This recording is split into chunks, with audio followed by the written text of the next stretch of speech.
Another day, another luto. Ganitong luto naman ang gagawin natin sa manok ngayon. Gagamitan natin ng Mang Tomas. Wow, look at that. Tara, kain po tayo. Beko, kanyama na po. Tara, lutuin natin.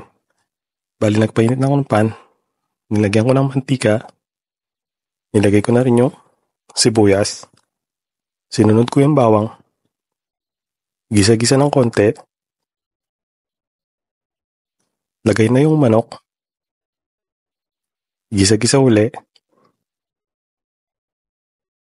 Lagyan ng paminta. Lagay na rin yung toyo. Lagyan ng tubig. Lagay na rin yung laurel. Takpan tapos pakuluan. Add na ng asukal. Lagay na rin yung Mang Tomas. Pakuluan hanggang lumambot ito.